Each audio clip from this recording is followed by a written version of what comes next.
Amados, o choro de Israel subiu a Deus. Êxodo 2, 23, 25 diz: e aconteceu, depois de muitos dias, morrendo o rei do Egito, que os filhos de Israel suspiraram por causa da servidão e clamaram, e o seu clamor subiu a Deus, e ouviu Deus o seu gemido, e lembrou-se Deus de seu concerto com Abraão, com Isaque e com Jacó. E atentou Deus para os filhos de Israel, e conheceu-os Deus.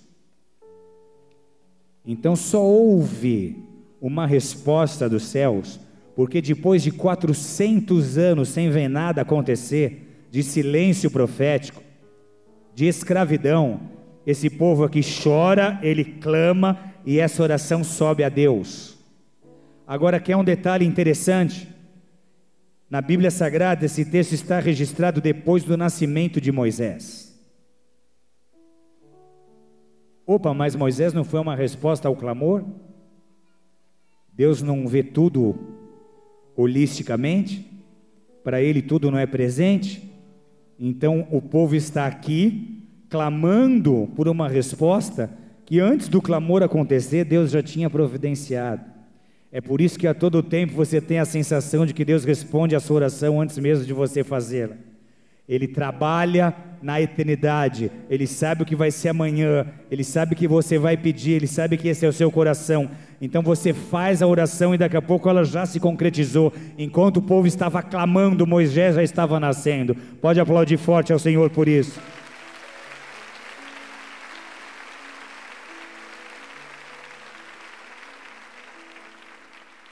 Ana estava desesperada, ela sabia que o seu destino precisava se cumprir, ela queria gerar, ela pois ora com amargura de alma e ela chora abundantemente. Esse clamor foi atendido e Deus deu a ela Samuel, o profeta Samuel.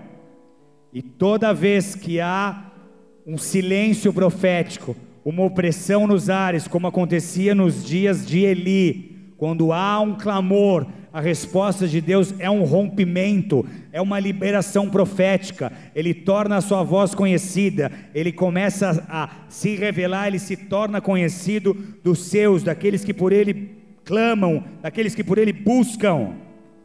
Então esse clamor de Ana foi atendido, ela consagra Samuel a Deus no templo, e essa atitude mudou o curso da história de Israel, porque daqui a pouco Deus constitui Israel, Deus constitui Samuel, Samuel é o profeta, Samuel unge Davi, Samuel inaugura um tempo profético, porque a partir dele Deus começa a intervir na história, a partir dele você vê essa interação entre os homens e Deus, Deus a todo tempo está participando da história, ele começa a profetizar, quando o profeta é levantado, ele começa a profetizar, as coisas começam a mudar, é por isso que essa é a hora em que a igreja tem que despertar para a necessidade de profetizar.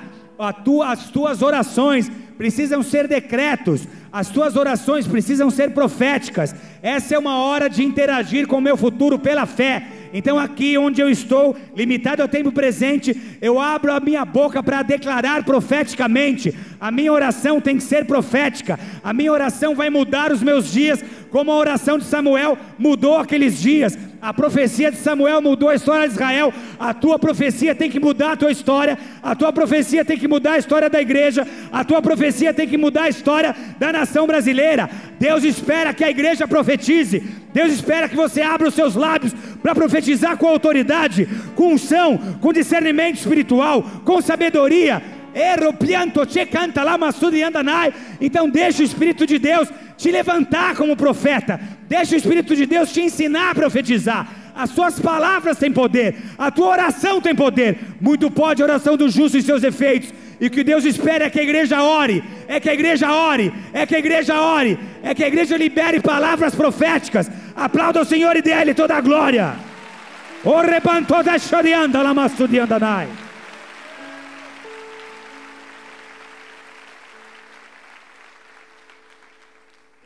Nem tudo estava bem, mas Samuel começou a profetizar, e essas profecias posicionaram a nação num curso de restauração. Daqui a pouco Davi está sendo levantado, ele restaura a presença de Deus, trazendo a arca a Jerusalém, e aí pela primeira vez, desde que o povo saiu do Egito, tudo aquilo que Deus disse para Moisés se cumpre em Davi.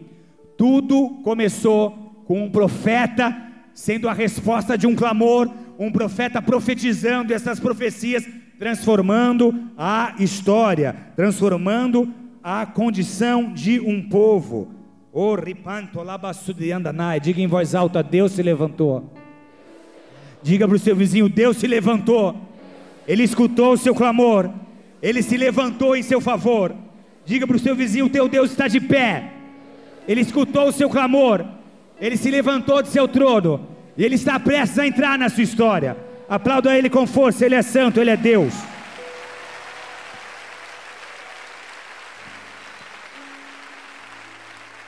Deus se levantou. A fé de Joquebede foi honrada 80 anos depois, quando Moisés está diante de uma sarça ardente, como nos diz Êxodo 3, se transformando numa voz profética, na voz de Deus, na autoridade que Deus levantou na terra. Só que aí nós percebemos a constante necessidade de fé. Você não pode ter fé só para uma temporada. Não, a igreja não pode ter fé em uma geração. Não havia como a fé de Joquebede ser suficiente para Moisés. Joquebede fez a parte dela, ela teve a fé, ela rompeu em fé, mas agora o ciclo termina e nós precisamos de uma nova geração se levantando e tendo que crer. É uma nova necessidade e uma constante necessidade de fé. Porque não te vale nada crer ontem, se você não continua crendo agora, e se você não continuar crendo amanhã.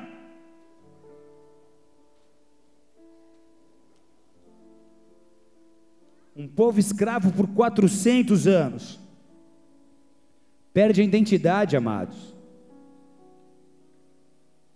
perde a fé, perde seu orgulho, perde seu alto valor, perde a sua visão.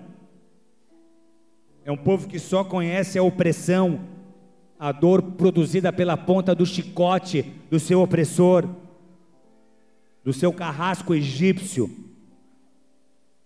É um povo que só conhece a falta de liberdade. É um povo que aprende a viver nos limites impostos pelo faraó. É um povo que não tem vontade própria, é um povo que não sonha. É um povo que vive com medo, vive acuado, como um garotinho mais fraco, que está sofrendo bullying dos mais velhos na escola. É um povo que está todo o tempo esperando a próxima pancada, esperando o próximo susto, esperando a próxima defraudação. E muitas vezes é assim que a igreja tem vivido, é assim que os servos de Deus estão vivendo. Assustado, um povo naquela geração assustado, acovardado. Era uma estrutura de autoridade do governo muito poderosa. Eles tinham magos, eles tinham mágica, eles tinham magia.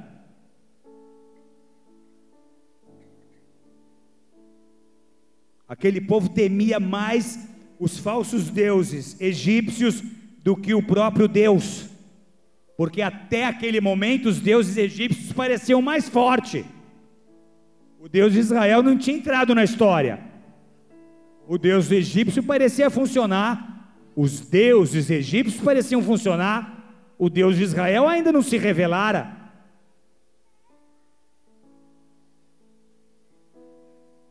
Aquele povo tão descaracterizado pela batalha, tão surrado, tão envergonhado, tão sofrido por tantos golpes, precisava aprender a confiar em Deus,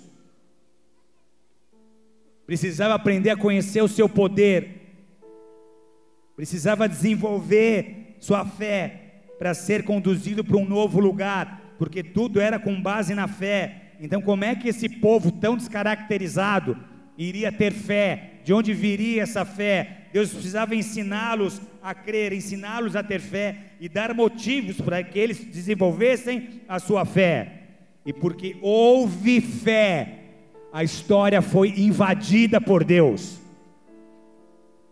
Moisés, um homem gago, sem retórica, sem oratória, conecta-se com o céu e é transformado.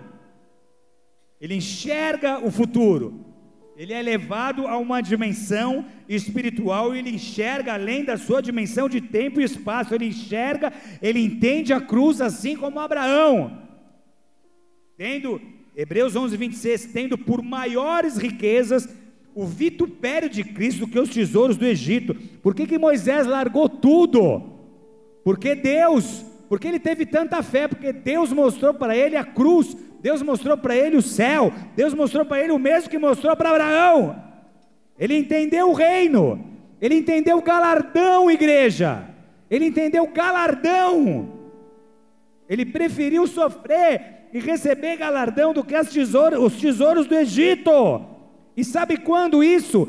1250 anos antes de Jesus Cristo nascer. Quem pode aplaudir forte ao Senhor por isso?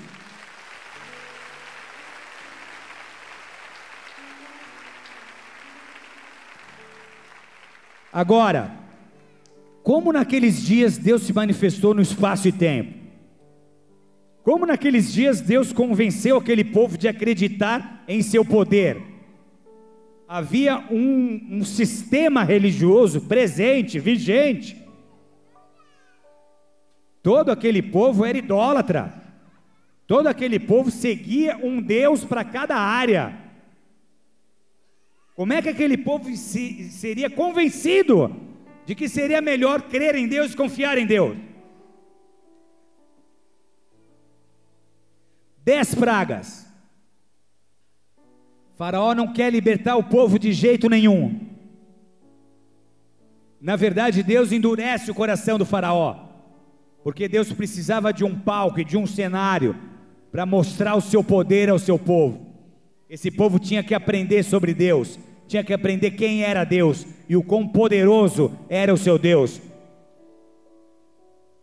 Esse povo só conhecia um Deus das histórias contadas sobre Abraão, Isaac, Jacó, Noé, mas esse povo não tinha nenhuma realidade com Deus. 10 pragas, até que o povo fosse liberto do Egito.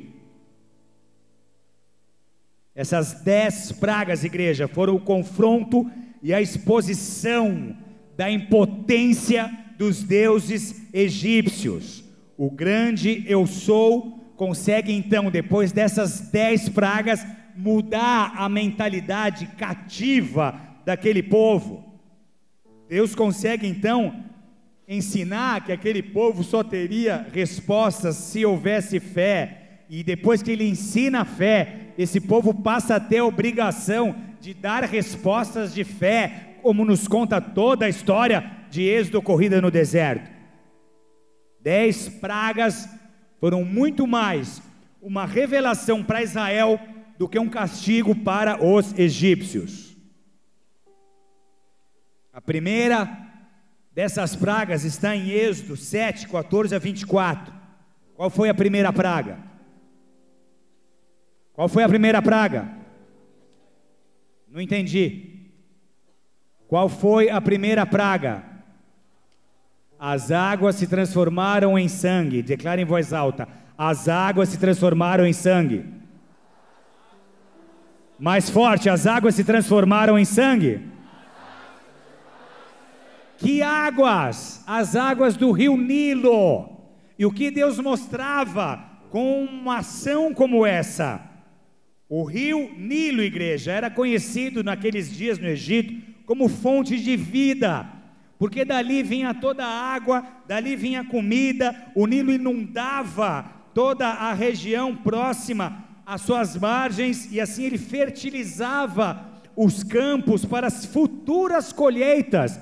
Então o Nilo representava para o povo provisão.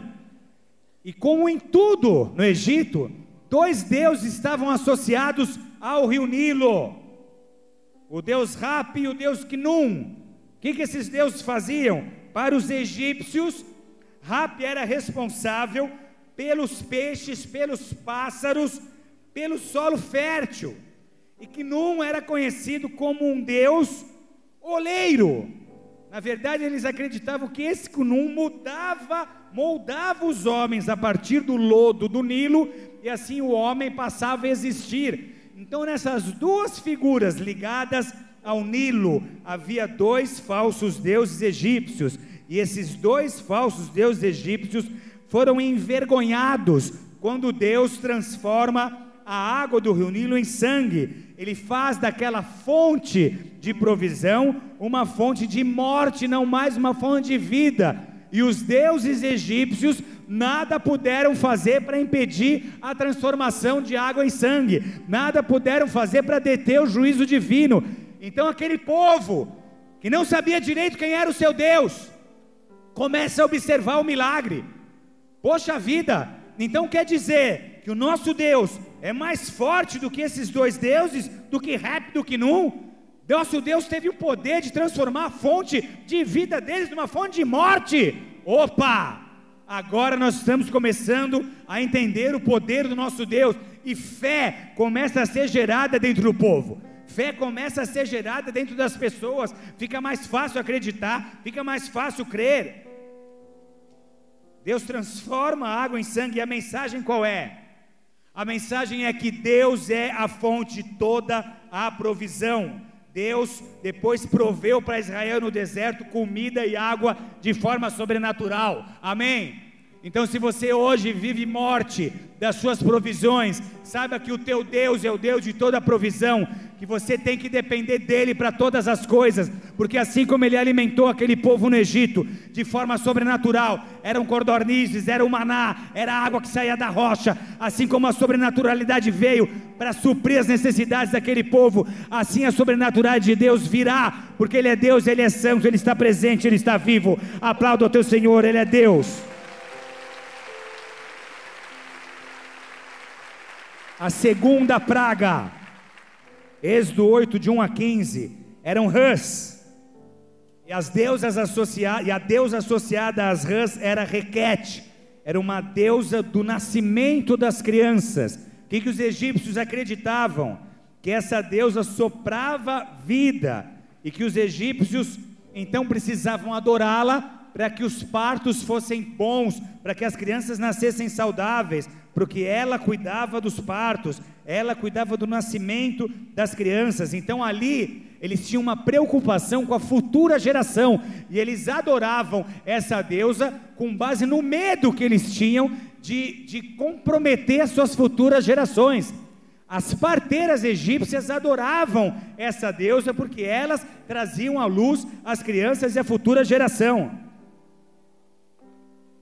Deus mostrou com aquele sinal de rãs invadindo as casas, as mesas, os quartos dos egípcios, que aquele engano da idolatria estava sendo destruído, e que aquele povo não precisava depender de um falso Deus. Deus ensinou Israel a depender dele para as suas futuras gerações, a confiar nele para as suas próximas gerações. Era como se Deus estivesse dizendo: não se preocupe excessivamente com os seus filhos, porque eu vou guardá-los, eu vou sustentá-los, eu vou abençoá-los, eu vou protegê-los. Não se preocupe excessivamente com a educação, com o futuro e com o destino das suas crianças. Elas foram consagradas a Deus, e Deus mesmo está te dizendo que Ele vai cuidar dessas crianças, que Ele vai cuidar do futuro das suas próximas gerações.